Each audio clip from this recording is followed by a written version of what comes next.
না, কেউ নেই। এই সুযোগে যাই, কাজটা সেরে ফেলি। তোরা কেমন আছিস রে? দিনে তো তোদের দেখতেই আসতে পারি না।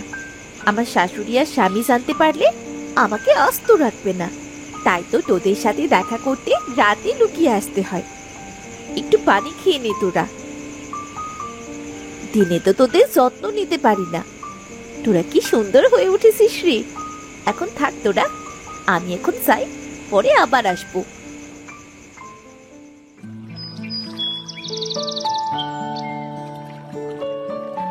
আর একটু পরে দুধের পিঠা বানানো হয়ে যাবে। সবাই আজ গরম গরম পিঠা খাবে। মা নিশ্চয়ই পিঠা পেলে খুব খুশি হবে। বৌমা, বৌমা। আসছি মা। সীমা, বলুন।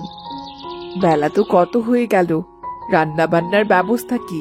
বলি, আজ কি তুমি নাস্তা করাবে না নাকি? হ্যাঁ মা, আমি তো পিঠা বানিয়েছি, আর একটু পরেই হয়ে যাবে। পিঠা? সকালে আবার কেউ পিঠা খায় নাকি? এইসব বাদ দিয়ে আমরা যা প্রতিদিন খাই তাই বানাও দেখি। ফরিদ কাজে যাবে, এসব পিঠা খেয়ে কি যেতে পারবে নাকি? আচ্ছা ঠিক আছে মা। আর আমার জন্য একটু গরম পানি দিয়ে যেও তো, পায়ে খুব ব্যথা করছে। এখন পা ডুবিয়ে বসে থাকবো। হাঁ করে দাঁড়িয়ে রইলে কেন? যাও জলদি। এই তো মা, এক্ষুনি যাচ্ছি।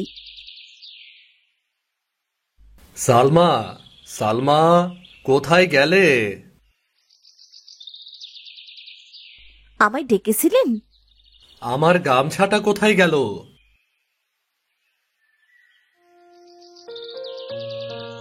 জলদি তেলের শিশিটা নিয়ে এসো। আমাকে বের হতে হবে, জলদি তৈরি হতে হবে, দেরি করা যাবে না। অন্তত নাস্তাটা করে তো বের হন। নাস্তা করারও সময় নেই, জলদি বের হতে হবে। বেশিক্ষণ লাগবে না তো, নাস্তাটা করেই বের হন না। ঠিক আছে, যাও, জলদি নাস্তা নিয়ে এসো। দেরি করো না যেন, দেরি হয়ে গেলে আমির আলীকে আর পাবো না। না না, দেরি হবে না, আপনি একটু বসুন, আমি এক্ষুনি আনছি।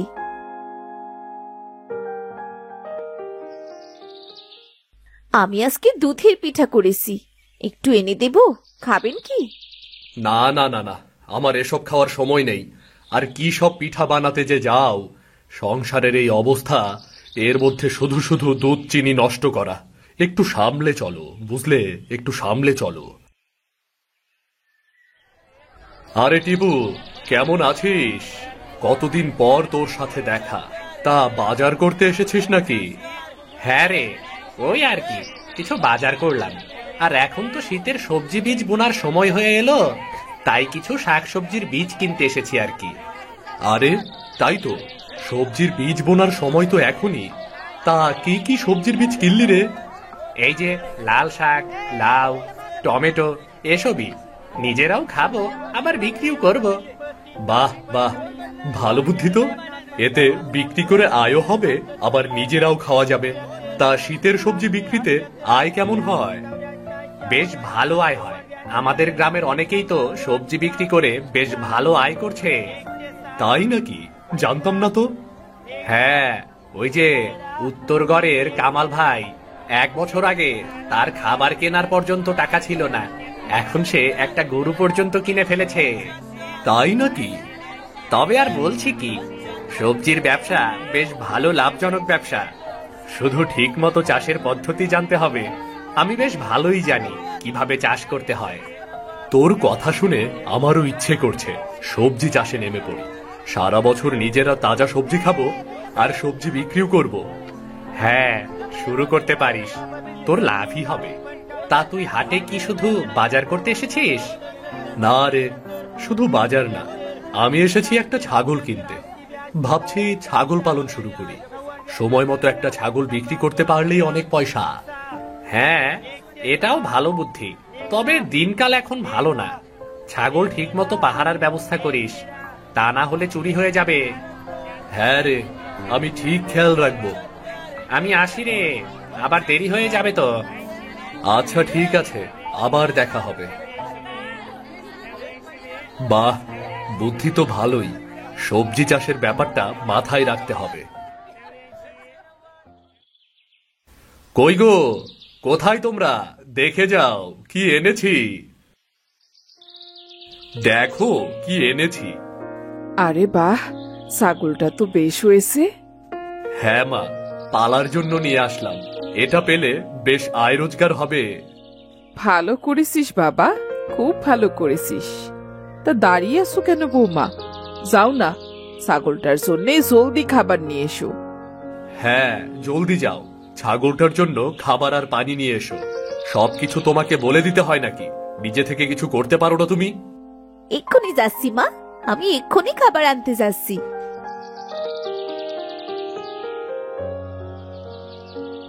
দেখেছো কি দারুণ ছাগল? বেশ ভালো দামে ছাগলটা পেয়ে গেছি গো। হ্যাঁ, খুব সুন্দর হয়েছে।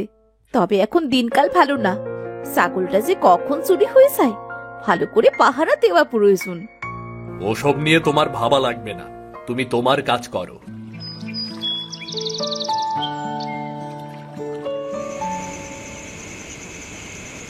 আপনি শুয়ে পড়েছেন যে, ছাগলটাকে পাহারা দেবার ব্যবস্থা করলেন না? আহ, থামো তো। ও ছাগল চুরি হবে না। আমাদের গ্রামে কি কোনো চোর আছে নাকি? বেশি বুঝতে যেও না তো তুমি। চোর নেই ঠিক আছে, কিন্তু কার মনে কি আছে তা কি বলা যায় নাকি? হয়তো আপনার পরিচিত কেউই চুরি করলো। কি সব বাজে কথা! অমন কেউ নেই, থাকলে আমি বুঝতে পারতাম। বক বক বন্ধ করে ঘুমাও তো, বেশি বুঝতে যেও না।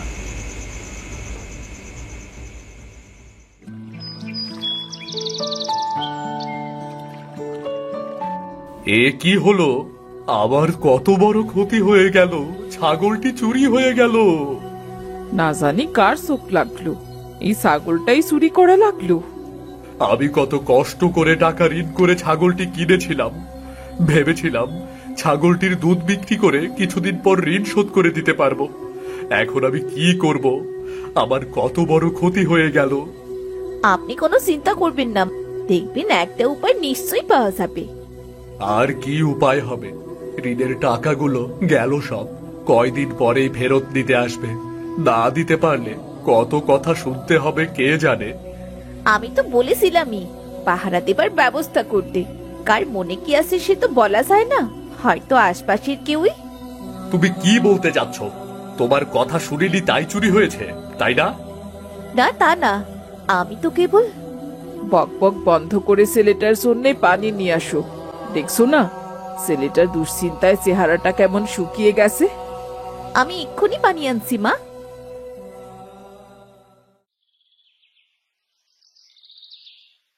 বৌমা, ও বৌমা, কোথায় গেলে গো?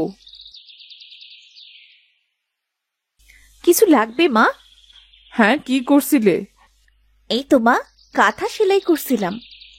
এইসব কাঁথা কাপড় সেলাই করে কি হবে? কাজের কাজ কিছু করেছো সকাল থেকে? বেলা কত হলো দেখেছো? উঠোন বাড়ি ঝাড়ু দেবে কখন শুনি? আমি এক্ষুনি ঝাড়ু দিচ্ছি মা।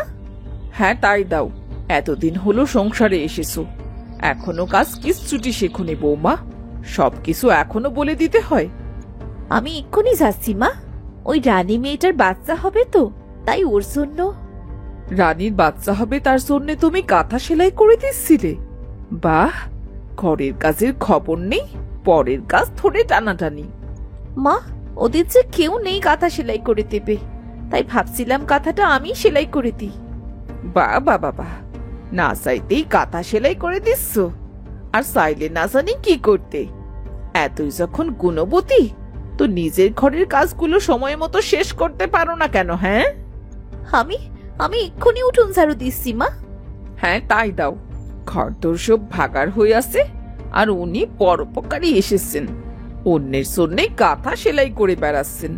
যত সব। ফরিদ, ফরিদ, বাড়ি আছো? জি, উনি তো বাড়িতে নেই। বাড়ি নেই তো কোথায় গিয়েছে? আজ এতগুলো দিন হলো টাকাগুলো নিল, ফেরত দেওয়ার কোনো নাম গন্ধই নেই। বলি, টাকা কি গাছে ধরে নাকি? আপনি বসুন, উনি এক্ষুনি চলে আসবেন, কথা বলে যাবেন। ওসব বসা টসার সময় নেই আমার। আমি যাচ্ছি। ফরিদকে বলবেন টাকার ব্যবস্থা করে রাখতে, আমি এসে নিয়ে যাব। জি আচ্ছা ঠিক আছে, আমি বলবো।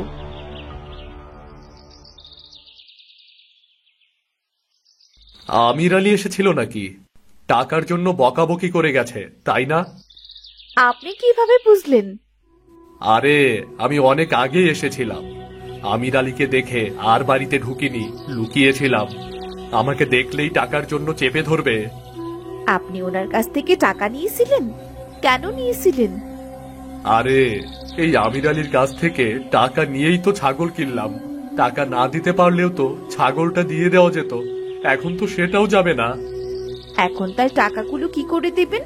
ছাগলটাও তো চুরি হয়ে গেল। তুমি তো আবার খুব বসে যেতে বলেছিলে আমার সাথে কথা বলার জন্য। বসলে আজ আমাকে ধরে কিমা বানিয়ে ফেলতো, বুঝলে? না মানে, আমি ভাবছিলাম কি বাড়ি বই এসেছেন তাই। থাক, হয়েছে। আমি আছি আমার চিন্তায়, কিভাবে এর খপ্পর থেকে বাঁচা যায় তাই ভাবছি। এখন কি করবেন? কিভাবে টাকা ফেরত দেবেন কিছু ভেবেছেন? দেখি, একটা উপায় তো বের হবেই। তুমি জলদি আমাকে কিছু খেতে দাও, খেয়েই বের হতে হবে। আবার কখন আমির আলী এসে হানা দেয় কে জানে। আপনি হাত মুখ ধুয়ে বসুন, আমি এক্ষুনি খাবার দিচ্ছি। হ্যাঁ হ্যাঁ, তাই যাও, দেরি করো না।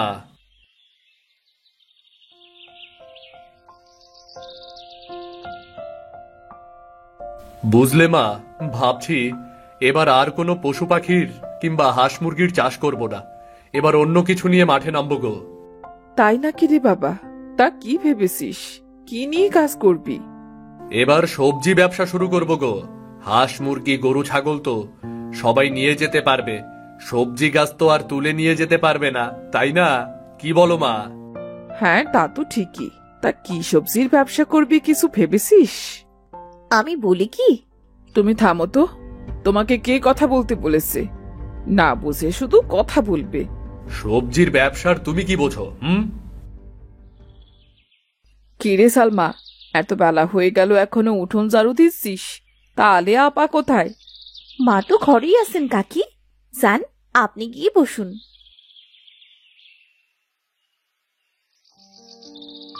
কি রহিমা নাকি? গলা শুনেই বুঝেছি তুই এসেছিস। হ্যাঁ আপা, আপনাদেরই দেখতে এলাম।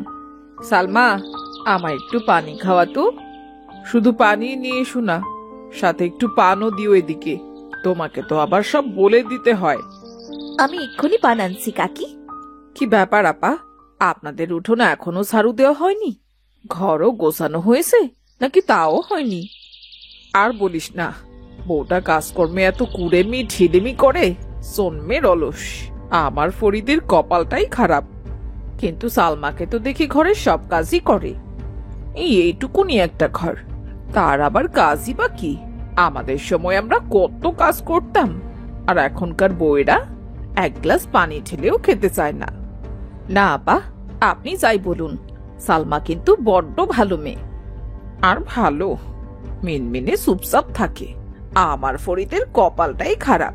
কত ভালো মেয়ে ছিল, আর কপালে ছুটল কিনা এটা। না আছে রূপ, আর না আছে কোনো গুণ। আপা, আপনাদের বাড়ি আসার সময় আজ একটা মজার জিনিস দেখে এলাম। তাই নাকি? তা কি দেখে এলি? আপনাদের বাড়ির পেছনে খুব সুন্দর একটা সবজি ক্ষেত দেখলাম। কি সুন্দর তাজা তাজা সবজি ফলেছে। সেরেছে, কাকিমা আবার টের পেয়ে গেল নাকি? টের পেয়ে বলে দিলেই তো সব ঝামেলা হয়ে যাবে। তাই নাকি? কই, আমি তো কখনো দেখিনি। আপনি তো আপা ঘর থেকেই বের হন না, দেখবেন কি করে? তা ঠিক, অন্যদের মতো পাড়া বেরিয়ে গল্প করার অভ্যেস আমার নেই। ঘরে থাকতেই পছন্দ করি। তা সবজি ক্ষেতটা কার জানতে পারলি? না, ওদিকে সবাইকে জিজ্ঞেস করেছিলাম, কেউ বলতে পারলো না। তাই ভাবলাম আপনাদেরই জিজ্ঞেস করি। ভেবেছিলাম আপনাদেরই ক্ষেত। আমাদের ক্ষেত? না রে, সেই কপাল কি আমাদের আছে? আমাদের ঘরে এত কাজের মানুষ কোথায়? বউটা তো দুটো হাড়ি ঠেলেই কাত। ছেলেটা দিনরাত কষ্ট করে, এর মধ্যে আবার সবজি ক্ষেত করবে কে? তাহলে কার ক্ষেত হবে কে জানে। তবে সুন্দর সবজি ফলেছে। শাকসবজি লাউ দেখলেই চোখ জুড়িয়ে যায়। দেখে বোঝা যায় গাছগুলোর অনেক যত্ন নেওয়া হয়। আমাদের ঘরে তো তেমন কেউ নেই যে সুন্দর করে সবজি ক্ষেত করবে। কারো বউ ঝিয়ে মনে হয় করেছে। মানুষের বউ ঝিয়েরা কত গুণী হয়, আর আমার ছেলের কপালে জুটলো কি নাই অকিছু বউ। একেই বলে কপাল খারাপ।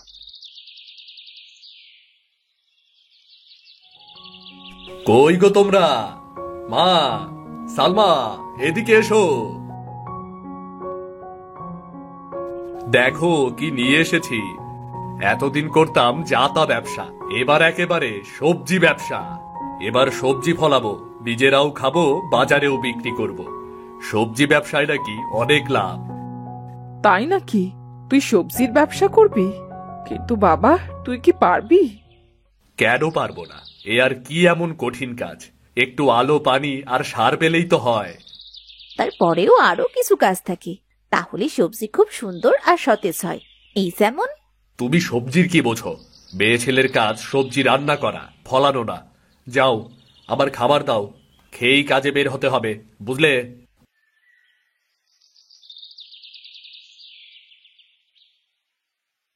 আরে তুমি এখানে? খেটে খুটে কাজ করছেন, হয়তো বাড়িতেও যাবেন না, তাই আপনার জন্য খাবার নিয়ে এসেছি।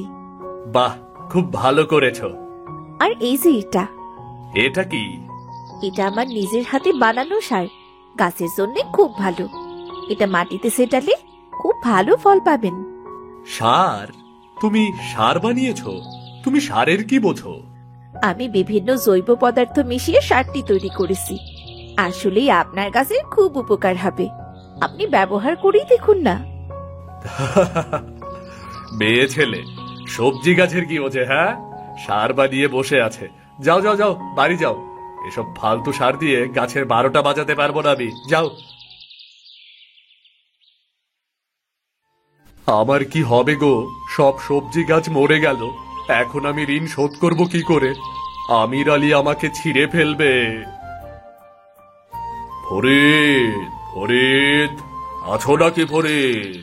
ফরিদ, এই রে, আমির আলী এসেছে আবার। এবার আমাকে ধরবে রে। ফরিদ, আমার টাকাগুলো দাও, অনেকদিন হয়ে গেছে। না মানে, ইয়ে মানে, মনে হয় আজও টাকা পাবো না, অনেক দিন হয়ে গেল। ফরিদ, আজ টাকা না পেলে কিন্তু আমি। দাঁড়ান, এই যে আপনার টাকা, দেখুন সব টাকা ঠিক আছে কিনা। হ্যাঁ, সব ঠিকই তো আছে, আমি যাই তাহলে। সালমা, তুমি টাকা কোথায় পেলে? আমি আপনাদের কিছুই জানাইনি। মা, বাড়ির পেছনে সবজি ক্ষেতটা আমারই। আমি লুকিয়ে সবজি বিক্রি করে টাকাগুলো জমিয়েছি। কি বলছোটা কি বৌমা? হ্যাঁ মা, সবজি ফলানোর কাজটা বেশ ভালোই পারি আমি। আমার বাবা একজন কৃষক ছিলেন। আমি বুঝতে পারিনি, অনেক ভাবে তোমাকে ছোট করেছি সালমা, আমাকে মাফ করে দাও। আমিও বুঝতে পারিনি বৌমা, আমায় মাফ করে দাও। আমি তোমাকে অনেক ভুল ভেবেছি। সিসি মা, আপনি মাফ চাচ্ছেন কেন? ভুল তো হতেই পারে। এখন চলুন, আজ আমি আমার সবজি খেতে সবজি দিয়ে খাবার রান্না করেছি। চলুন না, সবাই খাবেন, চলুন।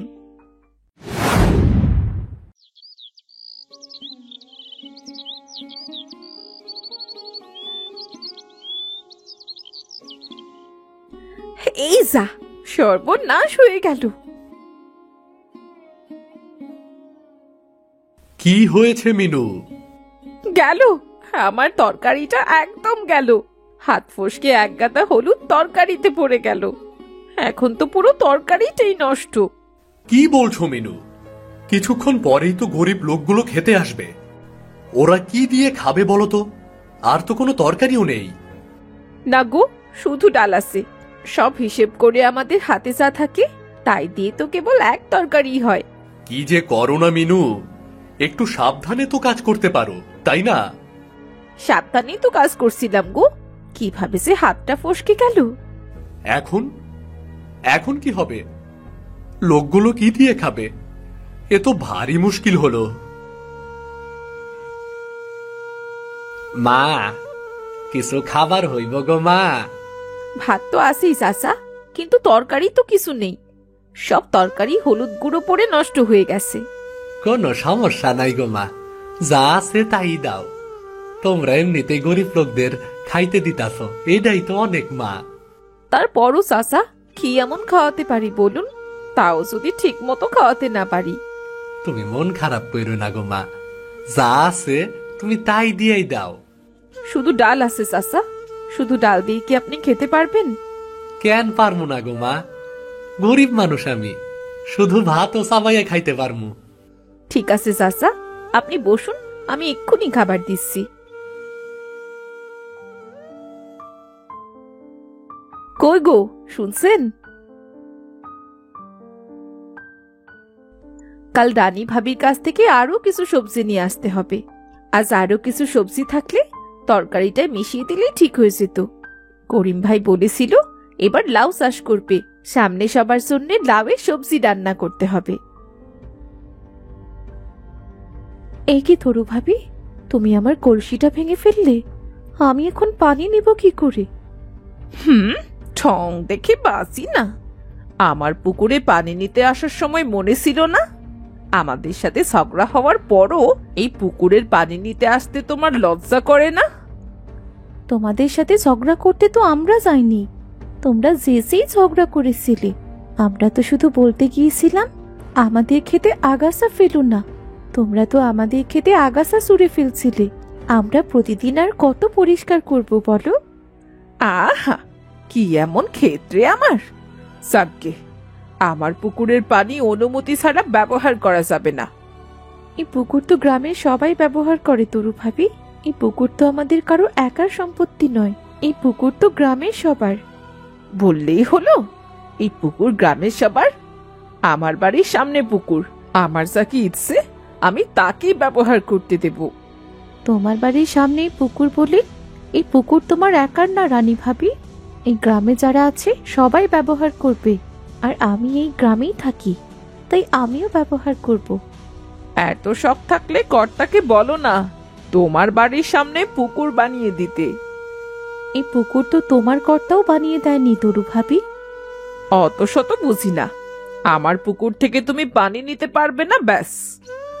ঠিক আছে তরু ভাবি, আমি আর এখানে পানি নিতে আসবো না। যত যাই হোক আমি ঝগড়া করতে চাই না। কি ব্যাপার, তোমার অমন সুন্দর মুখটা কালো কেন গো? আর বলবেন না, পুকুর চুরি নিজের চোখে দেখলাম। এমন ভাব করছে যেন পুরো পুকুরই কিনে ফেলেছে। উনি তরু ভাবি ছিলেন না? তা কি কথা হচ্ছিল তরু ভাবির সাথে? দেখুন না, গিয়েছিলাম পানি আনতে, ঝগড়া করে আমার কলসিটাই ভেঙে ফেললো। আহা, তুমি মন খারাপ করো না, তোমায় আরেকটা কলসি কিনে দেব। থাক বাদ দিন, মসজিদ ভাই সবজিগুলো দিয়ে এসেছেন তো? হ্যাঁ, সব সবজি ঠিক মতো নিয়ে এসেছি। আজকেও দেখলাম অনেক গরিব মানুষ খেতে এসেছে। ওনারা স্বামী স্ত্রী দুজন খুব ভালো মানুষ, নইলে কেউ এভাবে গরিবদের নিয়ে ভাবে না তো। তা ঠিকই বলেছ। এবার ঠিক মতো লাউয়ের ফলন হলে মজিদের হোটেলের জন্য বেশ কিছু লাউ পাঠিয়ে দেব, কি বলো? লাউয়ের চারাগুলো তো বুনলেন, সেগুলোর কি অবস্থা? আর বলো না, সেগুলো দেখতেই গিয়েছিলাম। গনির বউ তো এদিকে তোমার সাথে ঝগড়া করছে, আর ওদিকে গনিও আমার সাথে ঝগড়া করছে। কি যে একটা অসুবিধা! কেন, গনি ভাই আবার আপনার সাথে ঝগড়া করলো কেন? তারা লাউ চাষ করছে, আমরাও করছি। আমরা লাউ চাষ করছি দেখে গনি মিয়া ভেবে বসেছে আমরা তার দেখা দেখি লাউ চাষে নেমেছি, আমরা তার ব্যবসা নষ্ট করতে চাই, এটাই সে ভাবছে। কি অদ্ভুত কথা, আমরা তো সবসময় এমন সময় লাউ চাষের প্রস্তুতি নিই। তা তো আমরা নেই, লাউ তো আমরা সব সময় এই সময়েই চাষ করি। গনি ভেবেছে আমরা ওর ব্যবসা নষ্ট করার জন্য লাউ চাষে নেমেছি। আসলে কি আর বলবো, মানুষের মন কখন কি ভাবে কে বলতে পারে। হ্যাঁ তাই, আমরা তো আর লোকেদের ভাবনা বদলাতে পারবো না। যাকগে, আপনি ওসব নিয়ে ভাববেন না তো, বাড়ি গিয়ে কিছু মুখে দেবেন চলুন, বেলা তো অনেক হয়ে গেল। হ্যাঁ তাই তো, আসলেই তো অনেক বেলা হয়ে গেছে, চলো জলদি চলো। দেখো দেখো, সেরা বীজের সেরা চারাগুলো ক্ষেতের জন্য এনেছি। এবার আমাদের লাউয়ের ফলনই সেরা ফলন হবে। আহাহা। সেরা ফলন আপনার হবে নাকি করিম আলীর হবে? ওই দেখুন না, করিমের ক্ষেতে সব গাছগুলো কত সুন্দর সতেজ। সেরা বীজের চারা করিমে বুনে ফেলেছে। করিমের খেতে কি সুন্দর গাছ হয়েছে। আরে তাই তো, করিমের খেতে তো কি সুন্দর লাউ গাছ হয়েছে। গাছগুলো একদমই সতেজ, দেখেই মনে হচ্ছে অনেক যত্ন করা হয়। সেরা বীজের চারা তো করিমে বুনে ফেলেছে। আর এগুলো কি চারা এনেছেন আপনি? আরে তাই তো, এই চারাটা তো বেজায় রুগ্ন, এ থেকে কোনো ভালো ফলন পাওয়া যাবে না। ওই যে দু একটা ভালো চারার সাথে খারাপ চারা ছিল কিছু, সেটাই বোধহয় চলে এসেছে, তাছাড়া আর কি। এই চারা থেকে তো কিছুই হবে না। এটার বুনে কি হবে? ফেলে দিই এগুলো। হ্যাঁ হ্যাঁ, তাই দাও, ফেলে দাও। আরে দেখুন দেখুন, চারাটা করিমের খেতে গিয়ে পড়েছে। করিমদের আরেকটা চারা উপহার দিলাম, ওটাই বেশ লাউ ফলবে। তা ফলবে, মরা চারা থেকে বেশ বাহারি বড় বড় লাউ ফলবে।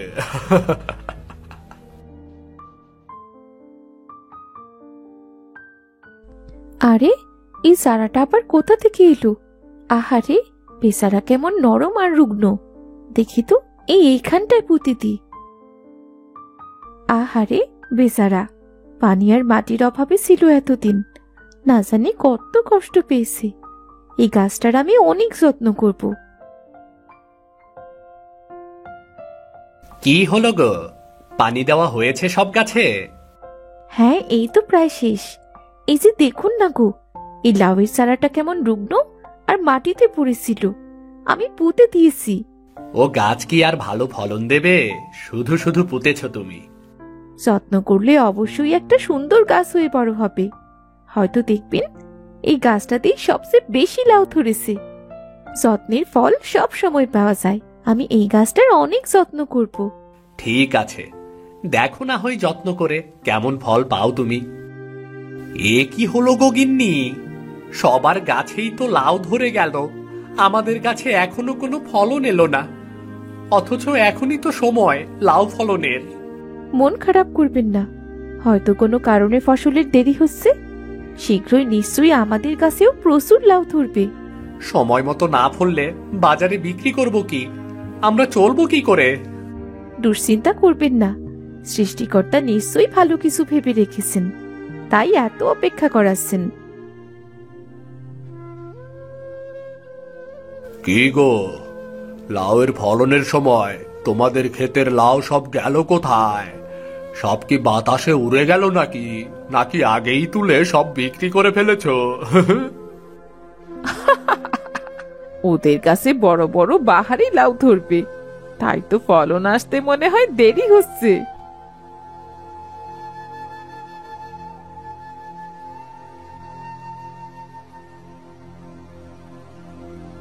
শুনছেন, ঘরে চাল ডাল বাড়ন্ত, কোনো মশলাও নেই, বাজারও নেই। কিভাবে রান্না করব কিছুই বুঝতে পারছি না। আমার কাছে তো এখন টাকা নেই বউ, তুমি তো জানোই। কটা দিন একটু চালিয়ে নাও বউ, ফলনটা হলেই আমাদের দিন ফিরে আসবে গো। ফলন হওয়া পর্যন্ত কিভাবে কি করব বলুন তো? এইভাবে তো আর বেশি দিন চলতে পারবো না আমরা। ঘরে জমানো টাকাটাও প্রায় শেষের দিকে। কিছু সবজি মজিদের হোটেলে দেওয়ার জন্য রেখেছিলাম না, সেটা দিয়েই না হয় এই কটা দিন চালিয়ে নাও। না গো, ও কাজ করবো না। মজিদ ভাইয়ের হোটেলে কজন গরিব মানুষ খায় কেবল, তাদের খাবারের সবজিটাও নিয়ে নেব। ও কাজ করতে পারবো না। তুমি এ কদিন তাহলে কি রান্না করবে বউ? ওদের না হয় পরে বেশি করে সবজি দিয়ে দেব, কেমন? ওদের সবজি আজ প্রয়োজন, পরে ওরা সবজি নিয়ে কি করবে বলুন? না গো, কয়েকজন গরিব মানুষই তো খায়, ও সবজিতে আমি হাত দেব না। আচ্ছা ঠিক আছে বউ, তুমি যা ভালো মনে করো তাই করো।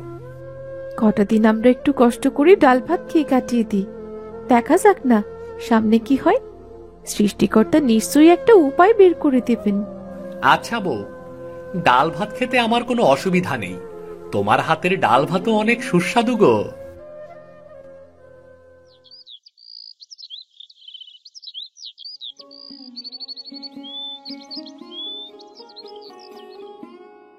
হে কি, হে আমি কি দেখছি? হ্যাঁ, এত বড় লাউ, এ তো বিশাল ব্যাপার। কি গো, কি দেখছো অমন করে? ওভাবে দাঁড়িয়ে না থেকে গাছগুলোয় পানি দিয়ে দাও। আরে দেখুন না, এইদিকে আসুন, আমাদের কাছে কত বড় লাউ হয়েছে দেখুন। কি আশ্চর্য ব্যাপার, এত বড় লাউ এর আগে আমি কখনো দেখিনি গো। আরে তাই তো, এ তো অসম্ভব ব্যাপার। এত বড় লাউ আমি আগে কখনো দেখিনি। এ তো দেখছি তোমার সেই রুগ্ন গাছটার লাউ। হ্যাঁ গো, গাছটা কত না দুর্বল ছিল। আমি জানতাম, আমি ঠিক জানতাম, যত্ন করলে একদিন ঠিক এর ফল পাবো। হ্যাঁ গো বউ, তাই তো দেখছি যত্নের ফল চমৎকার হয়েছে। কি সুন্দর লাউ ফলেছে গো, আর কত বড় লাউ! আর কারো গাছেই এত বড় লাউ নেই। এই লাউটা চলুন না, আমরা মজিদ ভাইয়ের দোকানে দিয়ে আসি, অনেক গরিব লোককে ওনারা খাওয়াতে পারবে। হ্যাঁ গো, ঠিকই বলেছ। চলো লাউটা মজিদের হোটেলে দিয়ে আসি গো।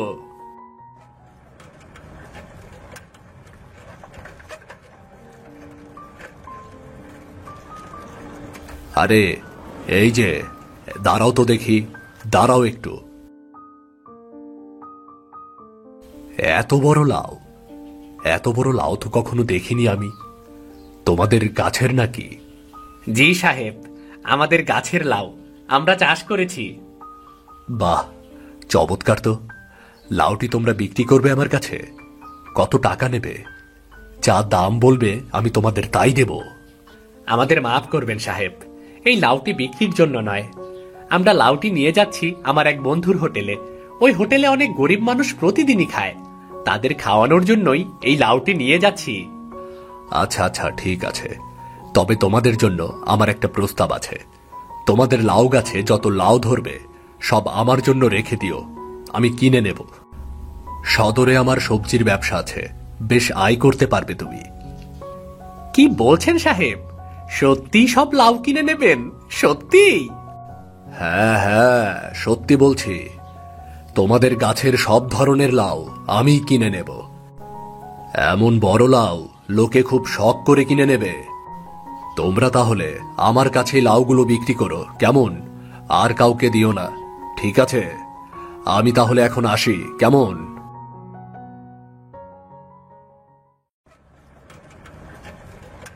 আরে ভাবি, করিম ভাই তোমরা, এসো এসো, বসো, বসে আগে একটু জিরিয়ে নাও। যাবো যাবো, নিশ্চয়ই ভেতরে যাব, আগে দেখো না তোমার জন্য কি এনেছি। আরে এটা কি, এত বড় লাউ! এ দিয়ে তো প্রায় 20 জন লোকের খাওয়া হয়ে যাবে। আজ সব গরিব লোকেদের পেট পুড়ে সবজি খাওয়াতে পারবো। তোমাকে আর করিম ভাইকে অনেক অনেক ধন্যবাদ ভাবি।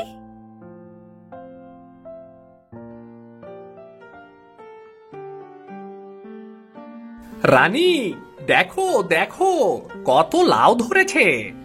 এমন লাউয়ের ফলন আমি আজ পর্যন্ত কোথাও দেখিনি গো। হ্যাঁ গো, আমিও দেখিনি। সৃষ্টিকর্তা আমাদের উপর দয়া করেছেন গো। আর এই গাছটাই দেখো, কি বিশাল বিশাল লাউ ধরে ভরে গেছে।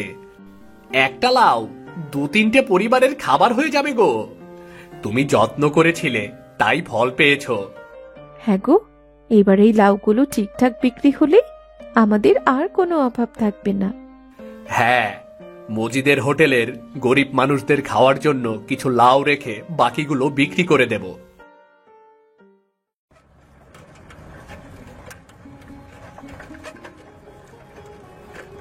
কই গো, তোমাদের লাউগুলো কোথায়? আমি সদরে যাচ্ছি সবজির দোকানে, তোমাদের লাউগুলো সব কিনে নিতে এলাম গো। জি জি, অবশ্যই, একটু অপেক্ষা করুন, লাউগুলো তুলে দিচ্ছি।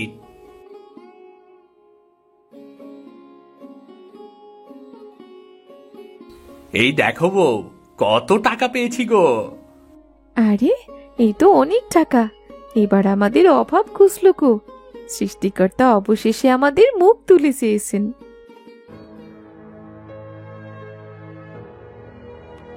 হে কি হলো গো, আমাদের লাউগুলো তো বিক্রি হলো না, সব লাউ ঘরে পড়ে থেকে নষ্ট হয়ে গেল। হ্যাঁ গো, তাই ভাবছি। ওদিকে করিমের সব লাউ বিক্রি হয়ে গেল, আর আমার কপালে কাঁচকলাটিও জুটল না। আমাদের কপালটাই খারাপ। অমন বড় লাউয়ের গাছ আমাদের ভাগ্যে জুটলো না। আমাদের ভাগ্যে এবার সবজি বিক্রির টাকা পয়সা নেই।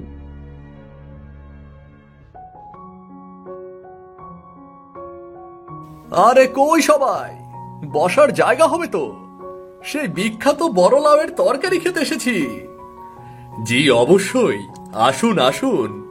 সবাই এখন এই বড় লাউয়ের তরকারি খেতে আসে এখানে।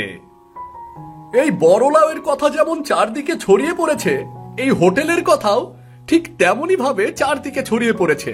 প্রতিদিন এখানে এত এত গরিব লোকেরা খেয়ে যায়। এমন সৎকর্ম যে জায়গায় হয়, সে জায়গাটায় খেতে পারাটাও সৌভাগ্যের।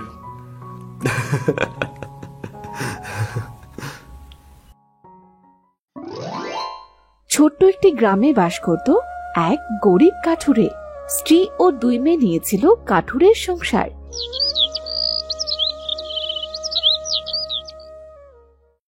একদিন কাঠুরি ও তার বউ গল্প করছে। বউ, এইভাবে যে আর চলতে পারছি না। কাঠ কেটে কি আর সংসার চালানো যায়? মেয়ে দুটো তো দিন দিন বড় হচ্ছে, মেয়েদের কোনো ইচ্ছে তো আমি পূরণ করতে পারছি না। কেন এত ভাবছো বলো তো? সে আল্লাহ আমাদের কষ্ট দিচ্ছে, একদিন দেখবে সেই আল্লাহই আমাদের সব কষ্ট দূর করে দেবে।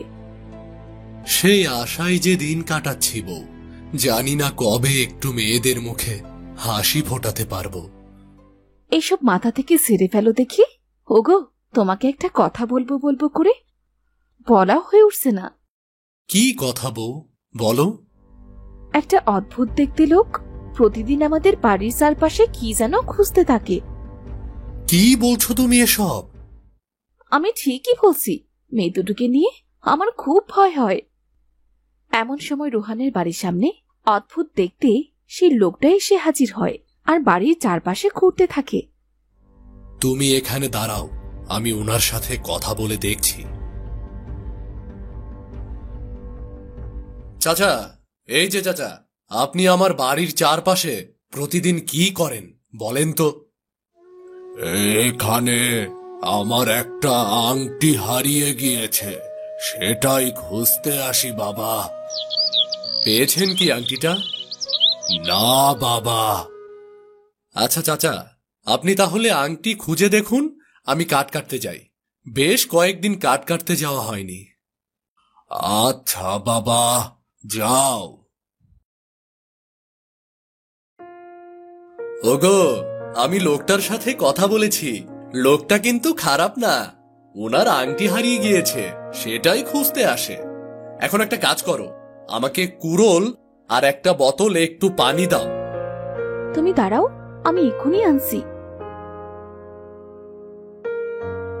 তিশা কুড়াল আর পানি এনে রোহানকে দেয়। রোহান সেগুলো নিয়ে জঙ্গলে যাবার পথে হাঁটতে শুরু করে। আর অন্যদিকে সেই বৃদ্ধ লোকটি বলে, আমি হলাম জাদুকর বিজু, আমাকে কেউ চিনবি না তোরা। আমি বৃদ্ধ থেকে শুরু করে যে কোনো রূপ নিতে পারি। তোদেরকে তো আমার লাগবে। তোদের উঠানের সোনা আমার চাই। রোহান জঙ্গলে যাবার পথে রুনার সাথে দেখা হয়। আরে এই যে রোহান ভাই, দেখতে তো মনে হচ্ছে জঙ্গলে যাচ্ছেন। বলি, আমাকে কিছু ভালো কাঠ দিবেন তো? মেয়েটার পড়ার টেবিলটা নষ্ট হয়ে গিয়েছে, সেটা ঠিক করব। ঠিক আছে ভাবি। জানো, আবার ইচ্ছে মতো দাম চেয়ে বসবেন না, আমি কিন্তু 1 টাকার বেশি দিতে পারবো না। 1 টাকা দিলে কি হয় ভাবি? আপনি 3 টাকা দিয়েন। 1 টাকায় যে দিচ্ছি সেটাই তো অনেক, বেশি চাইলে কাঠ নেব না। আপনার যা ইচ্ছা তাই দিয়েন ভাবি।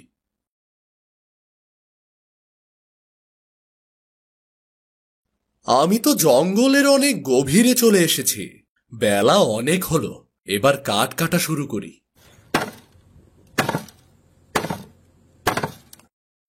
মিম জিম, কোথায় তোরা মা? কি হয়েছে মা, ডাকছো কেন? বেলা তো অনেক হলো, তোর বাবা তো এখনো এলো না, মনে হচ্ছে আজ ফিরতে দেরি হবে। বাবার জন্য ভাত নিয়ে যাবার জন্য ডাকছো নাকি? আজ তোদের ভাত নিয়ে যেতে হবে না, আজ বরং আমিই ভাত নিয়ে যাই, তোরা বাড়িতে থাক। আচ্ছা মা, তুমি ভাত নিয়ে যাও, আমরা দু বোন বাড়ির সব কাজ গুছিয়ে রাখবো। বাড়ি থেকে আবার কোথাও যাস না জানো, আমি যাবো আর আসবো। এই বলে তিশা জঙ্গলে যায়। তিশার পিছু পিছু জাদুকর বিজু যেতে থাকে আর বলতে থাকে, আজ তোদের আমি ধরে নিয়ে যাব। কাল পূর্ণিমা, কাল তোদের দুজনকে মেরে তোদের রক্ত দিয়ে আমি তোদের বাড়ির উঠানের চাবি বানাবো। তুমি জঙ্গলে কেন এসেছো? সেই সকাল থেকে তো কিচ্ছু খাওনি, তাই তো তোমার জন্য খাবার নিয়ে এসেছি। তা বেশ ভালোই করেছো, খুব ক্ষুধা লেগেছিল আমার। আরে চাচা, আপনি এখানেও চলে এসেছেন? তা এই গভীর জঙ্গলে কেন এসেছেন?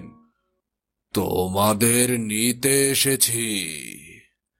আমাদের নিতে এসেছেন মানে? ঠিক বুঝতে পারলাম না তো। রোহান এটা বলতেই জাদুকর বিজু তার আসল রূপে চলে আসে।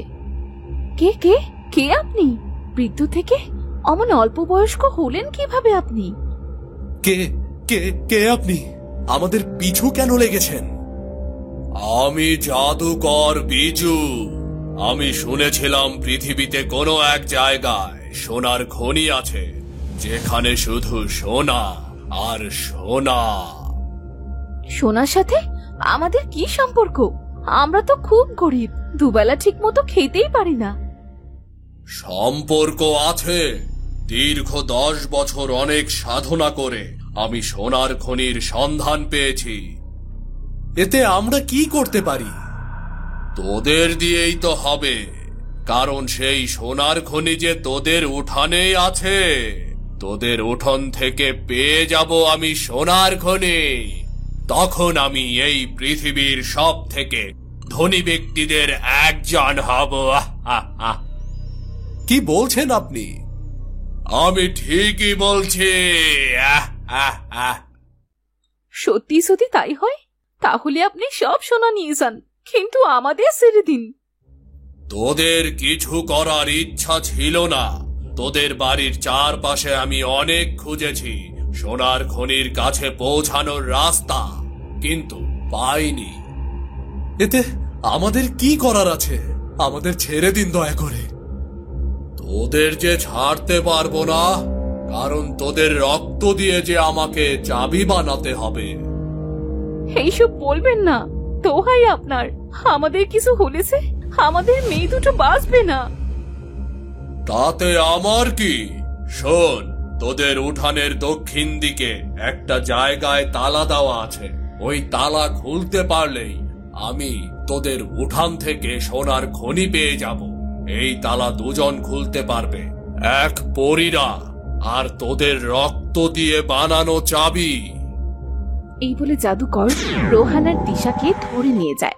তিশা ও রোহান খুব কান্নাকাটি করে, কিন্তু জাদুকর বিজুর তাতে একদম মন গলে না।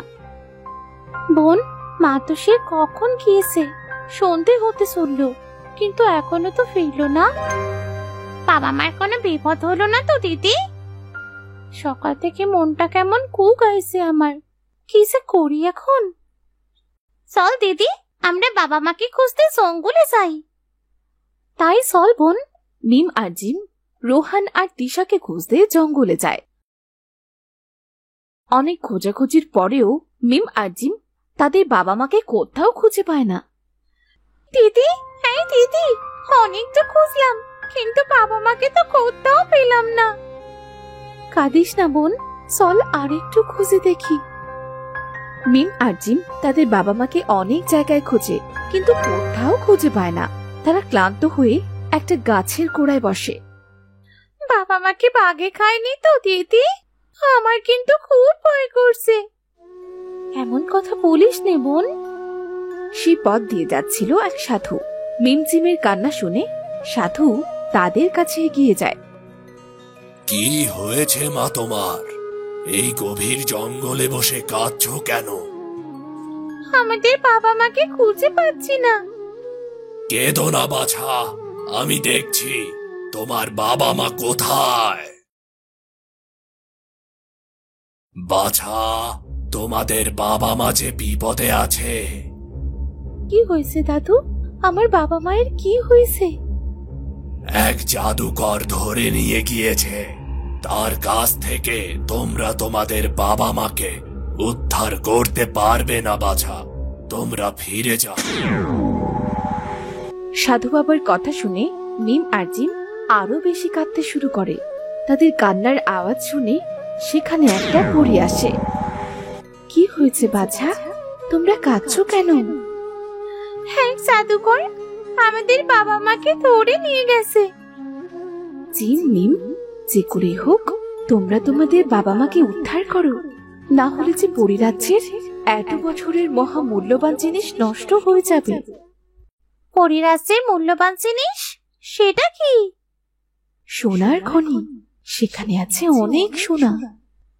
ওসব কথা পরে শুনবো, আগে বলুন কিভাবে উদ্ধার করব আমাদের বাবা মাকে? কোথায় আছে আমাদের বাবা মা সেটাই তো আমরা জানি না। আমি দেখছি, জানো না কোথায় আছে মিমজিমের বাবা মা? দেখা দেখি। নীল গুহায় আছে তোমাদের বাবা মা, সেখানে কোনো পরী যেতে পারবে না। তাই তোমাদের বাবা মাকে তোমাদেরই উদ্ধার করতে হবে। কি করলে আমাদের বাবা মাকে আমরা উদ্ধার করতে পারবো? আমি তোমাদের নীল গুহার কাছে নিয়ে যাব। জাদুকর বিজু সোনার খনি অসৎ কাজে ব্যবহার করতে চায়। আচ্ছা, কোথায় এই সোনার খনি? তোমাদের বাড়ির উঠোনেই আছে এই সোনার খনি। জাদুকর বিজু তোমার বাবা মাকে ধরে নিয়ে গেছে, কারণ তাদের রক্ত দিয়ে চাবি তৈরি করবে সে। সেই চাবি দিয়ে তোমাদের উঠোনের গুপ্তধনের তালা খুলবে আর সোনার খনির কাছে পৌঁছবে। তাহলে আমরা এখন কি করব পরি? জাদুকরের একটা জাদুর লাঠি আছে, তার ভেতরে জাদুকরের প্রাণ ভ্রমরা আছে। সেটা ভাঙতে পারলে জাদুকর মারা যাবে। তাহলে পরিরাজ্যের মহামূল্যবান জিনিস ও তোমাদের বাবা মা দুজনেই ঠিক থাকবে। তুমি আমাদের সেখানে নিয়ে চলো। পরি তাদের নীল গুহার কাছে নিয়ে গেল। এরপর আস্তে আস্তে গুহার ভেতর প্রবেশ করলো তারা। মিমজিম দেখে জাদুকর বিজু ঘুমোচ্ছে। বোন, ওই দেখ জাদুর লাঠি। জাদুকর ঘুমোচ্ছে। এই ফাঁকে আমরা লাঠিটা ভেঙে ফেলি। ঠিক বলেছিস দিদি।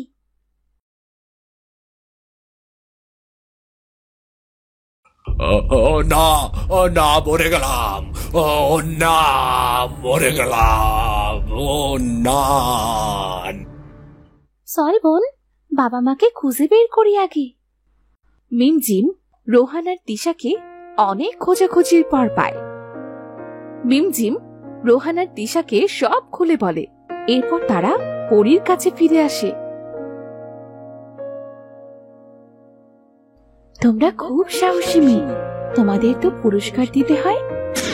পরী সবাইকে নিয়ে বাড়িতে ফিরে যায়। তোমরা এখানে দাঁড়াও, দেখো আমি কি করি। ও মা, হে তো দেখি আমাদের উঠোনে সব সোনার খনি। বউ, শুধু সোনা নয়, এ তো সোনার খনি। এখান থেকে তোমাদের যত ইচ্ছে ততই সোনা নাও। যতগুলো সোনা নিতে পারবে ততগুলো তোমাদের। সত্যি বলছো? সত্যি বলছো পরি? নিয়েছো সোনা? হ্যাঁ পরি। এগুলো সব তোমাদের, তবে তোমাদের একটা কথা দিতে হবে। কি কথা পরি? তোমাদের উঠোনে যে সোনার খনি আছে সেটা তোমাদের পাহারা দিতে হবে। আর এ কথা তোমরা কাউকে বলতে পারবে না যে তোমাদের বাড়িতে সোনার খনি আছে। তাই হবে পরিরানী। শোনো, কোনো বিপদ দেখলে আমাকে স্মরণ করবে, সাথে সাথে আমি এসে হাজির হয়ে যাব। আর একটা কথা শোনো, পরীরাও তোমাদের পরিবারের রক্ত ছাড়া কোনো মানুষ এই উঠোন খুলতে পারবে না। তাই তোমরা সাবধানে থাকবে। এ কথা পাঁচ কান হলে তোমাদেরই ক্ষতি হবে। আপনি নিশ্চিন্তে থাকতে পারেন পরি। আমরা এই সোনার খনির কথা কাউকে বলবো না। আমরা কোনো বিপদে পড়লে আপনাকে স্মরণ করব। আমি আসি এখন। পরী সবার কাছ থেকে বিদায় নিয়ে সেখান থেকে চলে যায়। আর পরীর দেয়া সোনা বিক্রি করে রোহান ধনী হয়ে যায়। গ্রামের গরিব দুঃখীদের তারা নানাভাবে সাহায্য করে।